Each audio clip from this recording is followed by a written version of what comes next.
Sahel vous donne l'heure. Il est 13h. Radio Kédougou, le journal avec Sotelma Malitaine.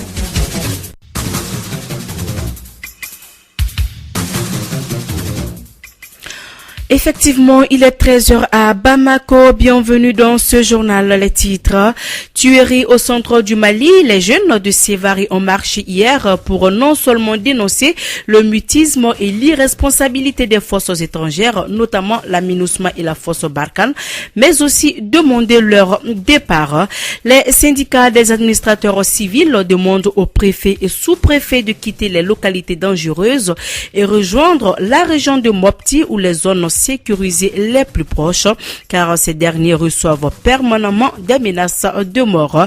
Mohamed Morsi, premier chef d'État égyptien démocratiquement élu, est décédé hier. Il s'est effondré en plein tribunal au cours de sa dernière audition.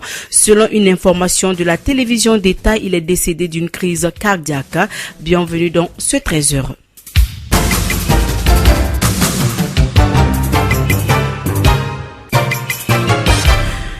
Les jeunes de Sévaré ont marché hier pour non seulement dénoncer le mutisme et l'irresponsabilité des forces étrangères, notamment la MINUSMA et la force Barkhane, mais aussi demander leur départ. Les manifestants étaient nombreux, venus de Mopti et de tous les quartiers de Sévaré. Sur les banderoles, on pouvait lire MINUSMA dégage, Barkhane dégage. On a tout compris. Les jeunes de Sévaré estiment que la présence des forces étrangères est inutile. Écoutons Iboussi, il est activiste. Mais non, on n'est pas du tout aidé par eux.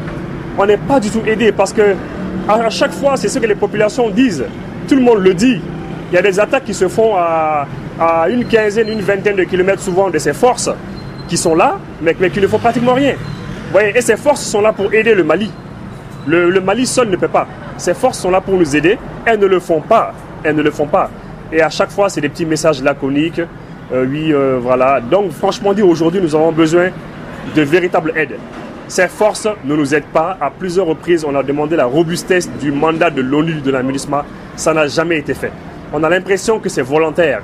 Ils ne veulent pas nous aider. Ils sont là pratiquement pour rien. C'est la raison pour laquelle aujourd'hui, les populations même demandent leur départ.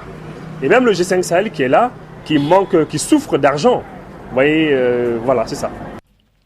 Voilà, d'autres actions sont donc prévues dans les prochains jours, ont estimé les jeunes de Sévaré.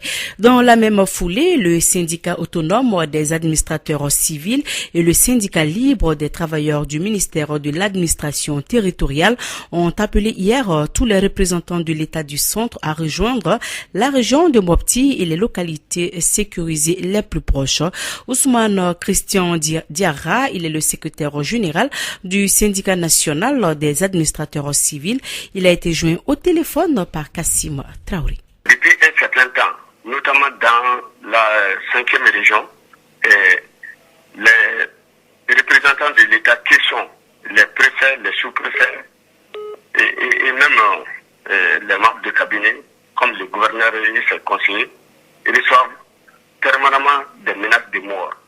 Le RIC a été atteint l'autre jour quand il y a eu des appels ciblés, je dis bien ciblés, à l'encontre de nos militants. Donc, le samedi passé, les deux syndicats de l'administration territoriale et le syndicat autonome des administrateurs civils se sont réunis en réunion conjointe et on a décidé de demander le retrait de tous les représentants de l'État au niveau régional où il y a un peu plus de sécurité. Est-ce à dire aujourd'hui que là où se trouvent vos militants ne sont pas sécurisés par les militaires? C'est là où j'allais en venir. Je ne sais pas si vous vous rappelez, le 18 juin 2018, nous avons remis une déclaration au ministre de l'administration territoriale invitant le gouvernement à sécuriser davantage les représentants de l'État. Ils ne l'ont pas fait. Jusque-là, ça n'a pas été le cas. Et sur le terrain, ce que les gens oublient, les représentants de l'État n'ont aucune maîtrise des forces armées, des éléments des forces armées et de sécurité. C'est une sorte de collaboration, mais ils ne sont vraiment pas assujettis à l'autorité des représentants de l'État, y compris le gouverneur. J'ai dit même s'ils sont des militaires? Même s'ils sont des militaires, les représentants de l'État ne sont pas impliqués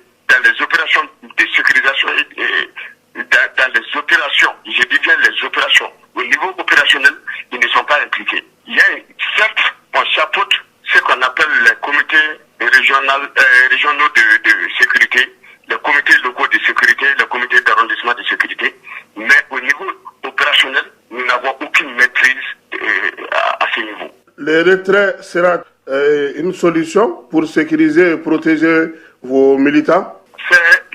Pour le moment, c'est la seule solution, puisque l'État refuse d'assumer ses responsabilités en mettant vraiment des forces conséquentes au niveau de la sécurité des représentants de l'État. Voilà, c'était donc là Ousmane Christian Diarra. Il est le secrétaire général du syndicat national des administrateurs civils. Cérémonie d'hommage et de recueillement après le massacre de Sobanda dans le centre du Mali. C'était le week-end passé au monument de la paix de Bamako. Cet événement initié par Cheikh Oumar Diallo de l'ADP Maliba a regroupé les responsables jeunes des différentes formations politiques, tous bords confondus, des activités entre autres. Il s'agissait pour eux de s'incliner devant la mémoire des victimes, mais aussi appeler les autorités à s'assumer pleinement pour mettre fin au bain de sang en cours dans le centre de notre pays.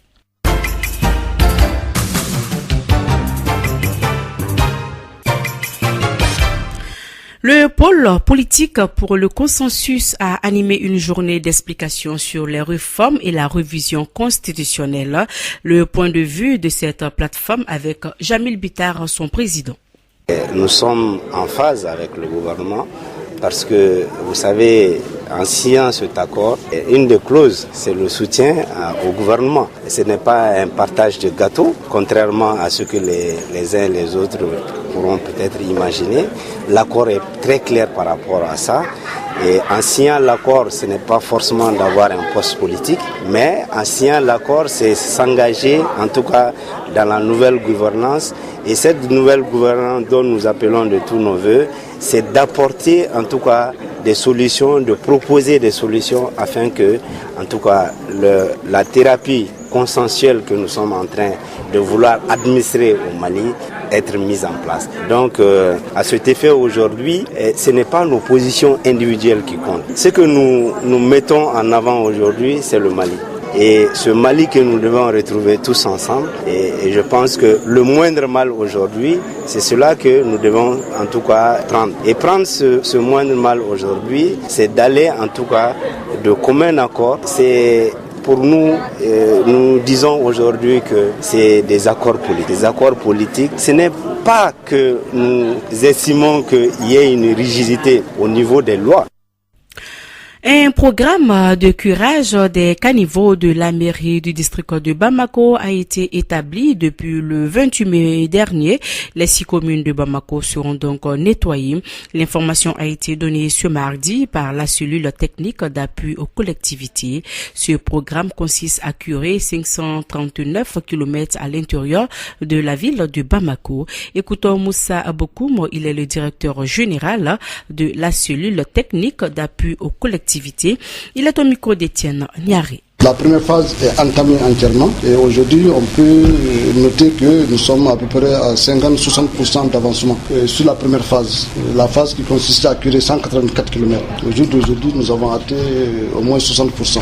Dans la deuxième phase, les ordres de service ont été donnés et que les travaux devaient commencer hier pour la deuxième phase. Donc la deuxième phase et la première phase ensemble vont constituer à peu près 539 km à curer à l'intérieur de la ville de Mok. Ça c'est au point de vue curage des caniveaux et les collecteurs secondaires. On ne s'est pas arrêté au simple curage des caniveaux.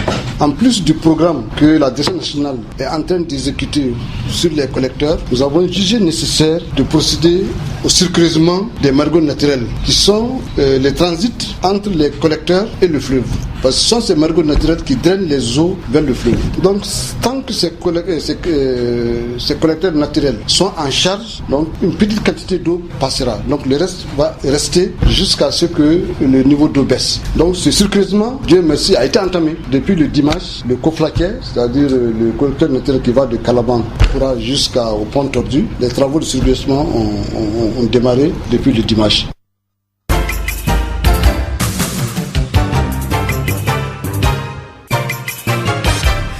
Je le disais également en titre, Mohamed Morsi, premier chef d'État égyptien démocratiquement élu, est décédé hier. Il s'est effondré en plein tribunal au cours de sa dernière audition. Selon une information de la télévision d'État, il est décédé d'une crise cardiaque. D'après donc son entourage, l'ex-président égyptien de 67 ans souffrait de diabète et d'hypertension. Son corps a été transporté dans un hôpital du Caire où le décès a été constaté.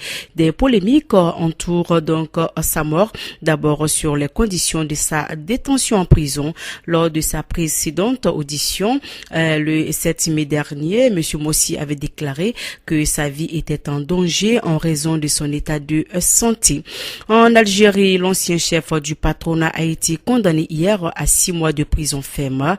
Ahmed Kaïd Salah s'est attaqué à la gouvernance d'Abdelaziz Bouteflika, qui le rend responsable de l'ampleur de la corruption. Il dénonce aussi une crise économique provoquée par la mauvaise gestion. Le bilan de l'attentat survenu au Nigeria dimanche soir est lourd.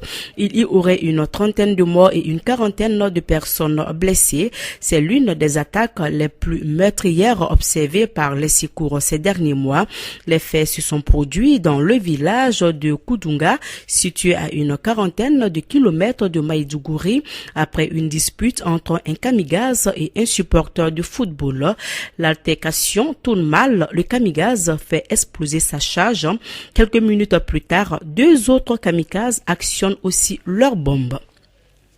Voilà, parlons donc sport. La FIBA Afrique Women's Afrobasket 2019 se déroulera du 9 au 18 août dans la toute nouvelle Arena Dakar, dans les environs de la capitale sénégalaise.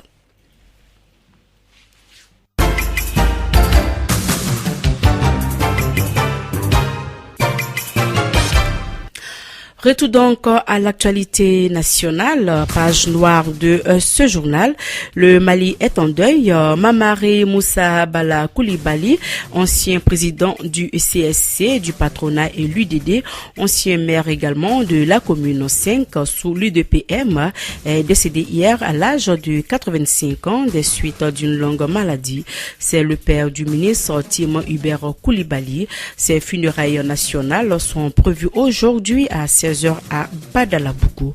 Que son âme repose en paix, ainsi va la vie.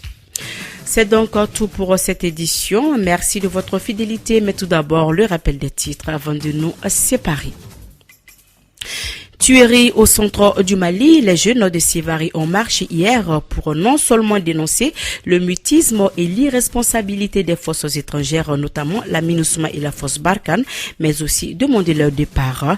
Les syndicats des administrateurs civils demandent également aux préfets et sous-préfets de quitter les localités dangereuses et rejoindre la région de Mopti ou les zones sécurisées les plus proches, car ces derniers reçoivent permanemment des menaces de mort. Mohamed Morsi, premier chef d'État égyptien démocratiquement élu, est décédé hier. Il s'est effondré en plein tribunal au cours de sa dernière audition. Selon une information de la télévision d'État, il est décédé d'une crise cardiaque. C'est donc tout pour ce journal. Merci à vous de l'avoir suivi. Présentation Mariam Kouyati, partie technique Fatou Fall. Dans un instant, votre émission sportive. Et au revoir. Radio Kédou, le journal avec Sotelma Mali.